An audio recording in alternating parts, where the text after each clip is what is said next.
petits loulous. Aujourd'hui, nous retrouvons Monsieur Popette qui s'est calmé depuis la dernière fois.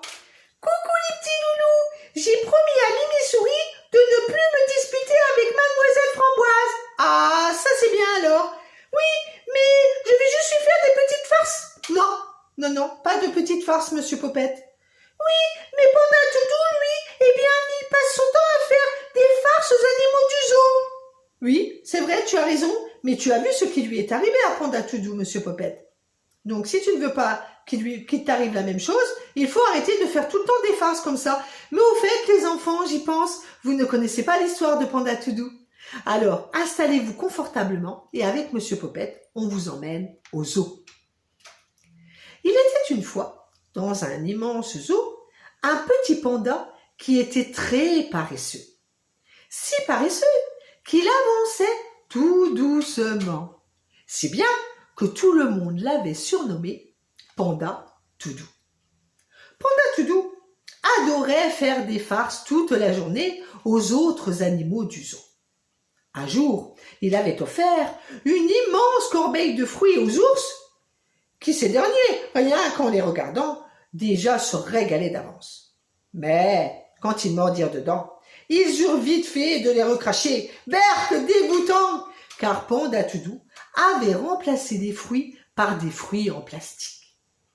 Un autre jour, il avait mis juste devant la trompe des éléphants une petite souris mécanique en plastique, si bien que les éléphants se sauvèrent de terreur, car, vous savez les enfants, que les éléphants ont peur des souris depuis toujours.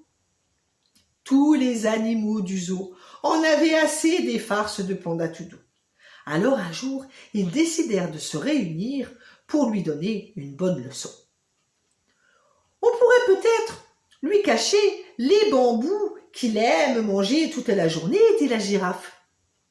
Je crois que j'ai une meilleure idée, dit le singe.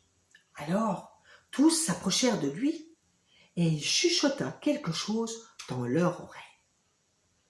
Le lendemain matin, quand Panda Toudou se réveilla, tout content rien qu'à l'idée du mauvais tour qu'il allait encore jouer aux hippopotames, il fut d'abord tout surpris en sortant du silence qui régnait dans le zoo. Aucun bruit. Alors, il se mit à faire le tour en essayant de trouver les animaux, mais il ne vit personne. Serait-il encore endormi, se demanda-t-il. Alors, il les appela, mais personne ne lui répondit. Petit Panda réalisa alors que tous les animaux étaient partis du zoo à force qu'il leur fasse des farces tous les jours.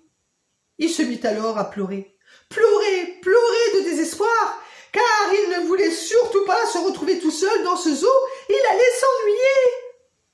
Alors, Petit Panda se coucha par terre en sanglots, si bien que tous les animaux sortirent de leur cachette, car ils eurent pitié de Petit Panda. Vous l'avez bien compris, les enfants, les autres animaux n'étaient pas du tout partis du zoo, ils voulaient juste donner une bonne leçon à Panda Toudou.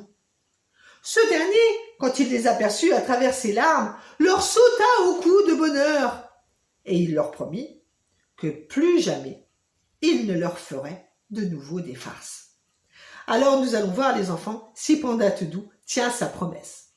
Oh, Mimi Souris, en tout cas, moi je veux pas qu'il m'arrive la même chose qu'à Panda Toudou. Je te promets que plus jamais je ne ferai de farce. Ah, ça c'est bien ça, Monsieur Popette. Oui, et promets-moi, Mimi Souris, que jamais tu ne me quitteras. Mais non, voyons, Monsieur Popette, jamais je te quitterai, bien sûr.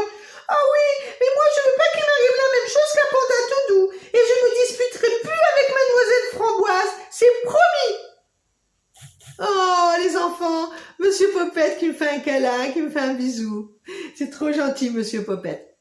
Voilà, les enfants, eh bien nous verrons si Monsieur Popette tient sa promesse comme Panda Toudou. En attendant, eh bien, nous vous donnons rendez-vous la semaine prochaine pour une nouvelle petite histoire. Et puis, vous faites pareil, hein? Toute la semaine, qu'est-ce qu'on leur dit, Monsieur Popette? Pas de bêtises! Pas de bêtises, hein, mes petits loulous, hein? À la semaine prochaine. Gros bisous.